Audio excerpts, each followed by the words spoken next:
മഹാകുംഭമേളയിൽ എത്തിയ സ്ത്രീകളുടെ ദൃശ്യങ്ങൾ മോശമായി ചിത്രീകരിച്ച സോഷ്യൽ മീഡിയ അക്കൗണ്ടുകൾക്കെതിരെ നടപടിയെടുത്ത് ഉത്തർപ്രദേശ് പോലീസ്. സ്ത്രീകൾ സ്നാനം ചെയ്യുന്ന അടക്കമുള്ള ദൃശ്യങ്ങൾ സോഷ്യൽ മീഡിയയിലൂടെ പ്രചരിപ്പിച്ചിരുന്നു. വിനീത ബിജി ഡൽഹിയിൽ നിന്ന് വിവരങ്ങൾ നൽകും. വിനീത, ഗുഡ് മോർണിംഗ്. പറയൂ, എങ്ങനെ അശ്ലീല ദൃശ്യങ്ങൾ ഇത്തരം യൂട്യൂബിലൂടെ ഒക്കെ വന്നിരുന്നോ, സോഷ്യൽ മീഡിയ വഴിയൊക്കെ?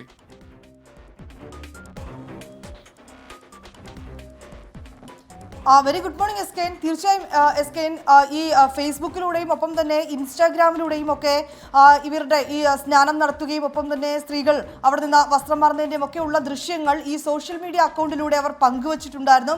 അതിൽ ചില മോശം കമൻറ്റുകളോടുകൂടിയാണ് ഈ ദൃശ്യങ്ങളൊക്കെ തന്നെ പങ്കുവച്ചിട്ടുണ്ടായിരുന്നത്. ഈ അക്കൗണ്ടുകൾക്കെതിരെയാണ് ഇപ്പോൾ UP പോലീസ് നടപടിയെടുത്തിരിക്കുന്നത്. ഒപ്പം തന്നെ ഈ ദൃശ്യങ്ങൾ പങ്കുവച്ചവർക്കെതിരെയും ഇത്തരത്തിലേക്കുള്ള മോശം കമൻറ്റുകൾ ഇട്ടവർക്കെതിരെയും ഒക്കെ തന്നെ കടുത്ത നടപടി ഉണ്ടാകുമെന്ന് UP പോലീസ് അറിയിച്ചിരിക്കുകയാണ്. ഈ അക്കൗണ്ട് ഉടമകളെ വൈകാതെ തന്നെ കണ്ടെത്തുമെന്നും അവരുടെ അറസ്റ്റ് രേഖപ്പെടുത്തുന്നതിനുള്ള മറ്റ് നടപടിക്രമങ്ങൾ ഉണ്ടാകുമെന്നും UP പോലീസ് പറഞ്ഞിട്ടുണ്ട്. ഈ കുംഭമേളയോടനുബന്ധിച്ച് നിരവധി സ്ത്രീകളാണ് അവിടെ എത്തുകയും ഈ പുണ്യസ്നാനം നടത്തി മടങ്ങുകയും ഒക്കെ തന്നെ ചെയ്യുന്നത്. അതുകൊണ്ട് തന്നെ അവിടെ എത്തുന്ന ആളുകളുടെ, സ്ത്രീകളുടെ അടക്കമുള്ള ദൃശ്യങ്ങൾ പകർത്തുകയും അത് മോശമായിട്ടുള്ള രീതിയിൽ ഇവർ പങ്കുവയ്ക്കുകയും ചെയ്തിട്ടുണ്ട്. ഇതിനെതിരെയാണ് ഇപ്പോൾ കടുത്ത നടപടി വന്നിരിക്കുന്നത്. നേരത്തെയും ഈ കുംഭമേളയ്ക്കെതിരെ ഇത്തരത്തിലേക്ക് മോശം കമന്റുകൾ ഇടുകയും ഒപ്പം തന്നെ കുംഭമേളയെ വേറെ രീതിയിൽ പ്രശ്നങ്ങൾ ഉണ്ടെന്ന തരത്തിലൊക്കെ തെറ്റായ വിവരങ്ങൾ വെച്ച് പ്രചരിപ്പിക്കുകയും ഒക്കെ ചെയ്ത ആളുകൾക്കെതിരെയും നടപടിയെടുത്തിട്ടുണ്ടായിരുന്നു.